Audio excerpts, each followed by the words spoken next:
What is up, Ravens flock? Huge shout out for your support for the 410 Sports Talk. James and Glenn are the best in the business. They're killing it right now. They love talking Raven talk. Make sure you go subscribe to their channel. Let's go Ravens. Big trust. Welcome in, everybody, to another episode of 410 Sports Talk. I'm James Haskell, along with my co-host Glenn Martin, as usual, and we are here to break all things down for you in regards to the Ravens and what to watch this Saturday, 48 hours away from the first preseason game. I can't believe it. While we're doing this show, there's 2 preseason games on. It's just crazy that football is back. Oh, yeah, it's back, and I couldn't be more ready to get back into the big crab cake, back into the bank, and scream my head off for the Baltimore Ravens. And we just deposited some money into the bank. We'll be there. That's right. We will be there this Saturday. We will be there. We will be loud. There will be. I'm really excited about this weekend. But we're going to get into, exactly what There's been a lot of players banged up in the recent days. So we kind of wanted to give our opinions on what we're excited to watch, who we think has a big opportunity this upcoming Saturday to really put a name for themselves, and not just for the Ravens, but make a name for themselves throughout the league and maybe get themselves a job, if not here, elsewhere. And also talk about some of the more intriguing battles. Not necessarily guys whether they make it or not, but whether they're a primary contributor or if they're bringing in as mainly a backup and an in case type situation. So, Jimbo, when you were looking at all the stuff coming out of camp today, all the tweets from different area reporters and nationally and locally, what are some of the stuff that jumped out at you heading into this Saturday's first preseason game? Yeah, honestly, I thought that I want to start with the big guys because that's usually where I have a lot of my emphasis, but I'll start on the offensive side of the ball, and that is the left guard's position. Of course, we thought that it most likely would be locked up at this point. I think Ben Cleveland's been given every opportunity to lock it up, but he's now missed a few days of practice, if I'm not mistaken. And today's Thursday, so he missed today at the very least. I don't think he missed yesterday, actually. So today might be his first absence. But apparently there's an injury. I don't know how serious it is. If it's it's just something they're just trying to rest. But my point in saying that is that he's left the door cracked, right? Mm-hmm. And more than cracked for this competition to be wide open. We saw him taking reps with the first team. And there were some moments where he looked like he belonged and some other moments where he got absolutely schooled. Right now, Calais Campbell's a Hall of Famer. He pretty much schools, the what people are already considering to be the best left guard of all time in Quentin Nelson. And like you said, Glenn, he made him look like a ragdoll. So what I'm trying to say is that my eye will be on left guard. Who's going to be out there? Who's going to get the reps? Does this open up an opportunity for Bredesen to make this team? What does Ben Powers do if they give him a chance over at left guard? What will happen there? So that's where I'll start. I'm going to have, all my eyes on that left guard spot. Yeah, and I think you're right in looking at really the entire line because, if you think about it, I don't expect Ronnie to be out there. I don't think anybody expects Ronnie to be out there while he is returning to practice and not ready for full team activities, but he's been out there and rehabbing his way back. But Tyree Phillips has got a big game. He's got a big preseason because they have to determine if he's going to be the swing tackle this year, if he has potential to develop into a starting tackle maybe next season, if Big Al ultimately hangs up the cleats. Or do they decide they can't count on him for a game or two stretch if need be? And do they go with the veteran Michael Schofield, who they brought over in free agency? So that left tackle position is certainly going to be interesting. I think center, will we see Bozeman? Will we see Colon Castillo? Will we see another guy out there who we haven't brought up yet? Maybe, of course, Macari's always an option. He's pretty much an option at every position on the offensive line. Put him at long snapper. Yeah, absolutely. Exactly. I'm sure he could do it. I think he was practicing. He was practicing long snapping. Yep. So it was incredible. The guy can pretty much play anywhere. And then, right guard. Is it Powers? I think we assume Powers will start the game at right guard, but it could be Bredesen. And then if Big Al's not out there at right tackle, which we certainly hope he is since he's transitioning to a new position, who's over there? It's a lot of intrigue going in the offensive line, which really brings me to my next position in talking quarterback because, people are wondering, will Lamar play? I think he's certainly ready to play. We saw him in practice. He looked absolutely fine. Looked like, he looked like Lamar Jackson, a fun-loving, very, very talented, awesome player. But I think a lot of whether or not Lamar will play will come down to who's playing in front of him, and do the coaches feel confident that they can keep Lamar upright, keep him healthy, keep him safe. Ultimately, if I had to put a bet on it, I would say he doesn't play. But what are your thoughts on the quarterback position and what you're looking for going in this weekend? Yeah. So I was super confident that Tyler Huntley was the guy. Mm-hmm. And then, we heard some differing reports. We heard that Trace was looking a little better and he seemed more accurate, more polished, more prepared, I think was the word that we heard a couple times. So I think it's going to be a real battle and come down to the last game. This Saturday, I'm looking for accuracy, poise, the ability to command the attention and respect of the team. Man, it's going to be a real tough one. I think at the end of the day, I'm going to stick with my pick, but I think that those are the things I'm looking for. I don't think for either of them, like we talked about before, they've both played big time college games, and Huntley's obviously showed up in an NFL playoff game and seemed to be relatively composed. But there's always those moments where you feel like there's a big drop off between your starting quarterback and your backup quarterback. For me, the backup quarterback, it's about making that, blending in, right? Like making that as less noticeable as possible. Mm-hmm. As least noticeable as possible, right? So that's really what I'm going to be looking for. Am I going to, if I close my eyes, feel like it's Lamar back there throwing the football, right? And not another guy. What do you think about Lamar's change? Think he gets a drive in? Oh, right. You know what? I think Lamar sits this one. Okay. And I think he wants to play, but I think he sits this one. I said it. I think Tuesday night. Mm-hmm. John seems to be taking a really reserved approach this year when it comes to injuries. I don't think he's taken, he's taken any risks. So I think Lamar sits this one. Not that Lamar's injury prone or that he has an existing injury, but I just don't know what the reward is. Yeah, I think that if it was up to Lamar, he'd probably play all 4 quarters. I mean, this guy just loves to play ball. But yeah, I ultimately agree with you. I think Harbaugh plays it safe here. And look, it's still a great battle behind him. So he could certainly use that as the excuse. Is we need to see what we got out of these guys. I was going to say, it gives them a true opportunity because they've got to figure out who's the guy. Yeah, no doubt about it. I think it's a great opportunity. I'm looking forward to see who steps up to the plate, makes the right decisions. Now this kind of goes along. So this has to do with quarterbacks, but this is something that you brought up. I think is a good point. We know the COVID situation. It's not going away within the NFL. Do you think that there's a chance that they do keep 3, like that both of these guys end up on the roster? How have you felt about that? Yeah, I've heard a lot of people saying that they think there's a good chance at it. Me personally, just my opinion, I still, even with both of these guys performing well in the preseason, I still don't see it. I just can't see the Ravens taking that because of the fact that I can't imagine another team signing either of these guys to their active roster when they've had no time to prepare and learn their offense. I just don't see a team being that needy for a backup quarterback. Now, I do think that they do have some unique skill sets and that they're both dual threat guys. And that does make you more valuable to teams because, you have an added wrinkle that they could lean on that you don't need to necessarily game plan a ton for. If you need to have a quarterback in the pinch and he can at least move the chains with his legs, it gives you some more versatility there. But no, I don't think they keep 3. I would be absolutely shocked. Because this roster is just so deep, and that means you'd have to go thin elsewhere, and I don't think they want to do that. But so we got to talk about who they're throwing the ball to, right? And this receiving core, we just got done doing a video specifically about it, so we don't want to spend too much time. If you're curious about our thoughts on the receiving room, go check out the other video. But quickly, knowing the group that we're going to be dealing with right now, healthy on the roster, we have Darius, Gray, Mariner, Moore, Watkins, Victor, Wallace, Prochet, and Duvernay. The rest of the guys looking like they're going to absolutely miss this game. Out of that group, Jimbo, who you looking forward to seeing the most? Yeah, I mentioned it before, but I think Jalen Moore has emerged as a guy. Jalen Moore and Tylan Wallace. Mm-hmm. I'm excited to see because I liked what I saw in practice. I know what I'm going to get in Sammy, and James Prochet is less of a question mark, right? Like I want to see him out there.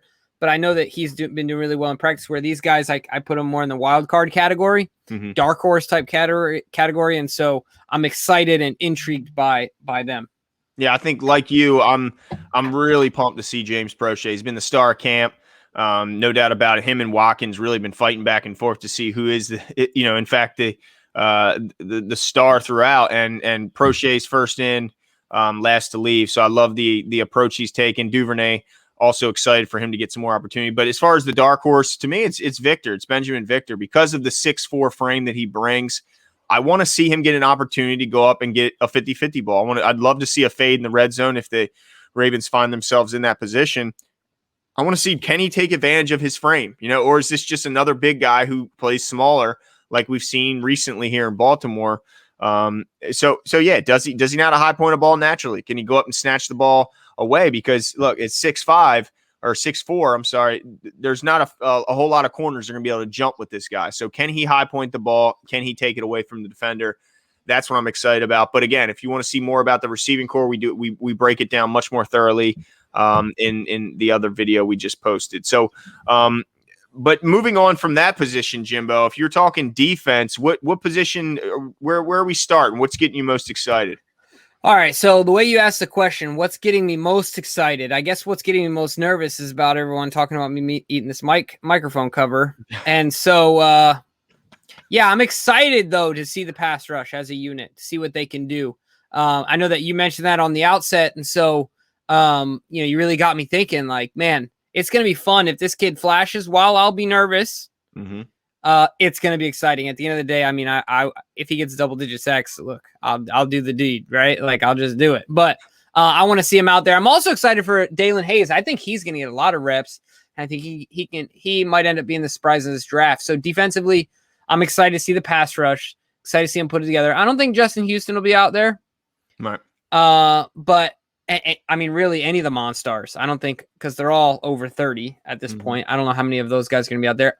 You know what? That reminds me. Justin Metabike. Yeah. Excited to see the boy put in work. Apparently, he worked out with Aaron Donald in the offseason, and he's looking fast. He's looking strong. Not saying he's Aaron Donald. Like, that's ridiculous, right? To put that much pressure on somebody. But I'm excited to see him. So what about you? Yeah, how you feeling about that unit?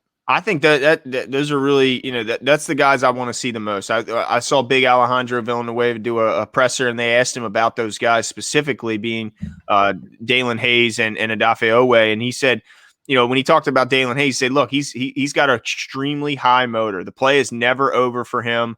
And that bodes well. I mean, there's, we've seen pass rushers. They get stonewalled on their first move, and then they just stand there and hand fight and never really get much done after that. You see a guy like Matt Judon who always had a high motor, and look what he turned that into. He turned that into a very, very handsome contract, and has been, exactly. Jalen Ferguson jumps to mind when you talk about a guy who doesn't play necessarily every play with that high motor. So I like that. I like hearing that Hayes plays 100 miles an hour, always giving it his all. I want to see if that turns into production on the field. But then when they asked Big Al about Odafe Owe, who, by the way, Alejandro Villanueva has been over in Pittsburgh, and Pittsburgh's led the league in sacks for 2-3 years in a row, and have some pretty stud pass rushers out there. With, of course, they just lost Bud Dupree, but he's been practicing against him for years. And then TJ Watt, who's one of the premier pass rushers. He said that when asked about Odafe Owe, he said, look, he's probably going to be the fastest player on the field on both sides of the ball every time he steps on the field. So just imagine a 6'6", 265-pound speedster. I mean, it just doesn't sound possible. So sorry, go ahead. No, I just can't wait to see him. I can't wait to see if he can turn that speed and athleticism into production on the field. And this is our first look at it, so I can't wait. Yeah, I'm excited to see it as well, because, like you said, the overwhelming size and the speed, it makes me think of, you remember when, it's funny because I feel like you have these conversations with your son where, like, he literally thinks he can outrun you. Yeah.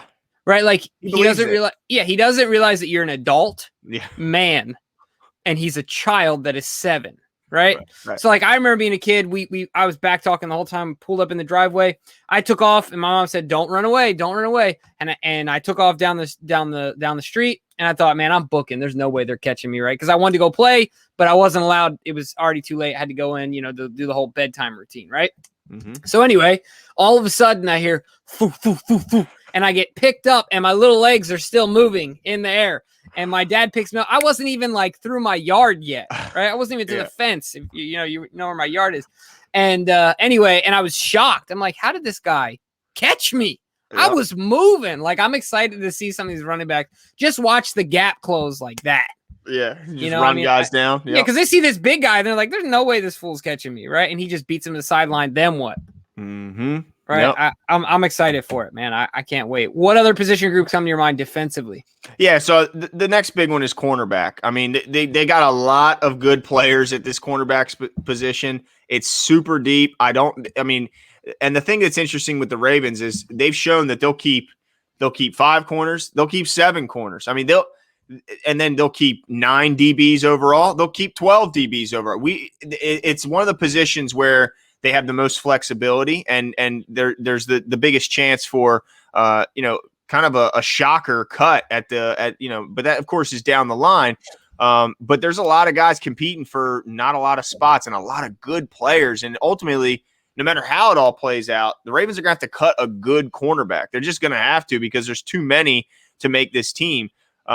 So when I look at this young cornerback, I mean, first of all, the one guy I really want to see out there, and I'm hopeful we see, but I'm also nervous to see, and that's Tavon Young, right? We haven't seen Tavon in a while, but when he's out there, Jimbo, there's just no denying the fact that he's a stud corner in that slot position, and he's one of the better inside corners in all of football. So I'm hopeful we see him, but I'm also going to be looking with one eye squinting, because I'm just worried that one step could cause the next injury, and then boom, we're without him again. And we obviously are big fans, and we know how important he is on the field. So I'm excited to see him, but I'm gonna be a little nervous if I do see him out there. Do you think he'll play? I do think he will play, because I think he needs to get the rust off. I think he'll just run around maybe the first drive or so.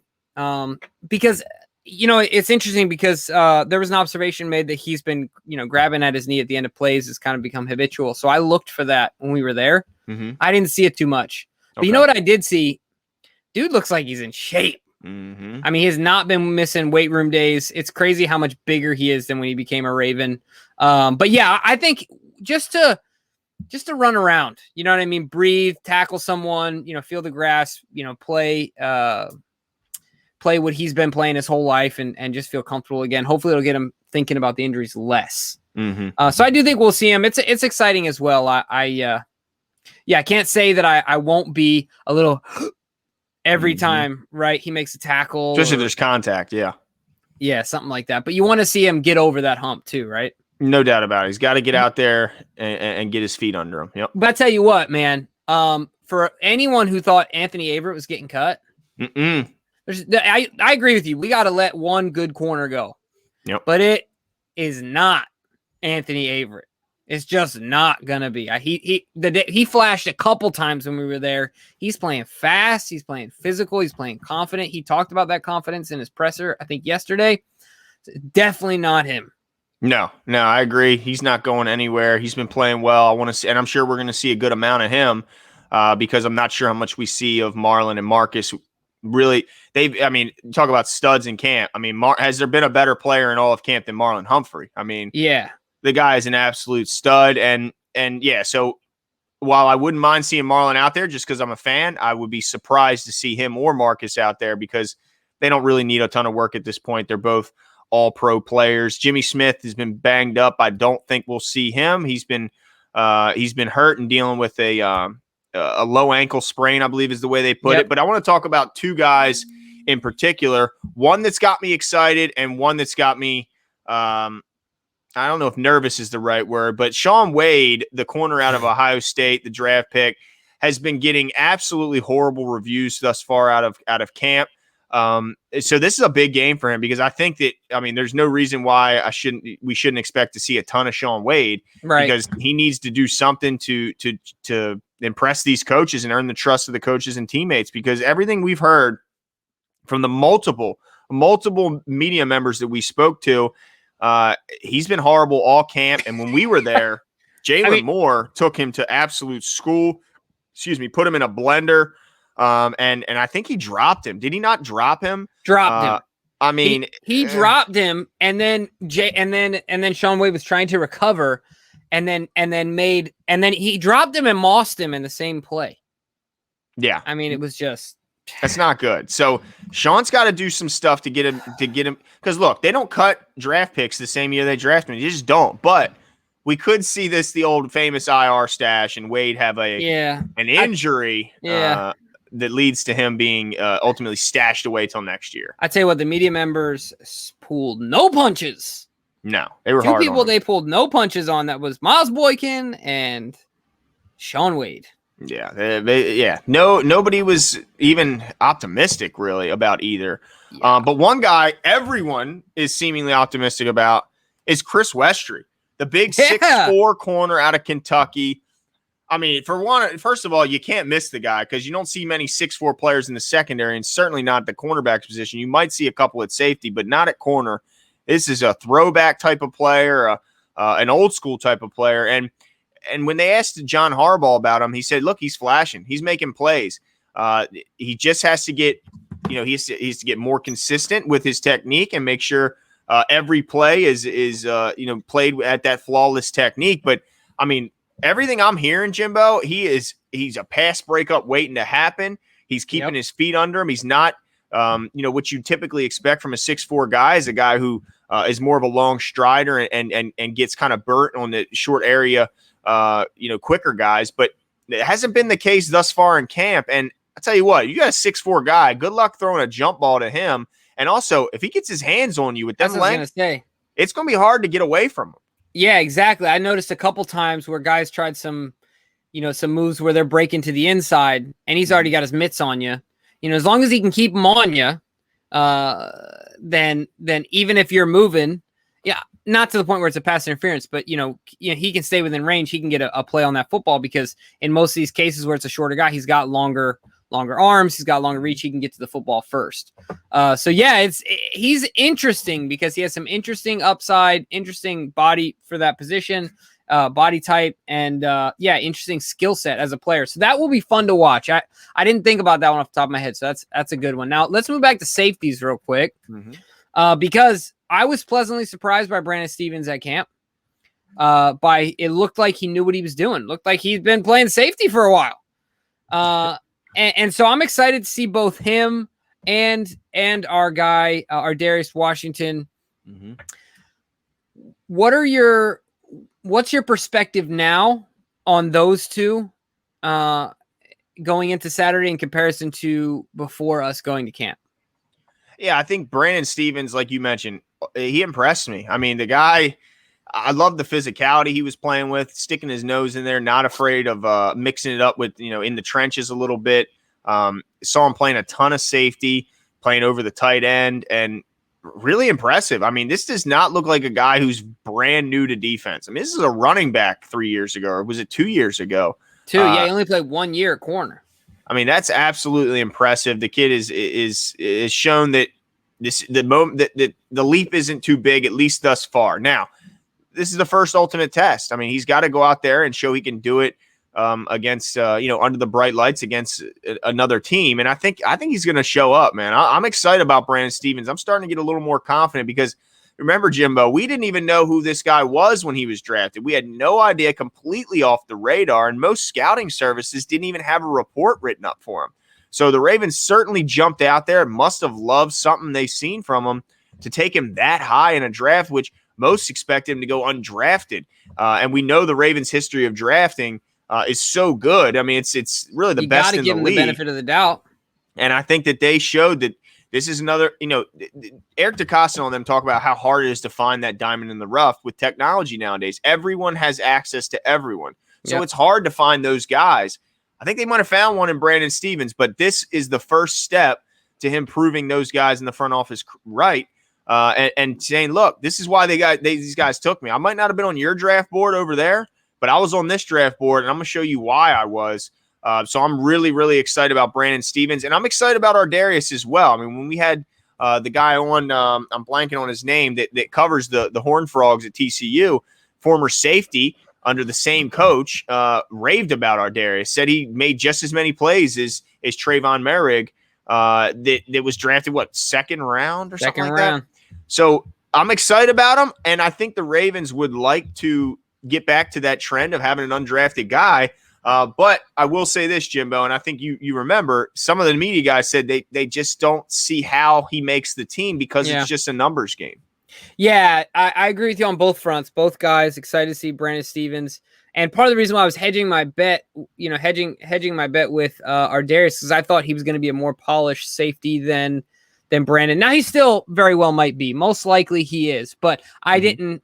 I'm not a scout, so I didn't notice a distinguishable difference between the two of them as far as their comfort at the position.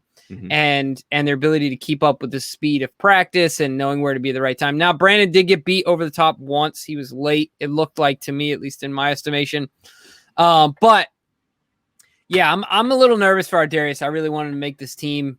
I'm excited to see. I have a feeling that he's gonna get his hands on the football this Saturday. Just have a feeling. Not saying it's gonna be an interception, but whether it's a beat down, a knockdown ball, a pass defense, he picks up a fumble recovery. I think this kid's just got a knack for the football. I mean, coaches have said it. People have said it even before, he came to Baltimore. And I think he's got good instincts. So I got a feeling, Glenn. Okay, I got a feeling. All right, well, we'll see if that feeling. We'll edit that out. Don't worry.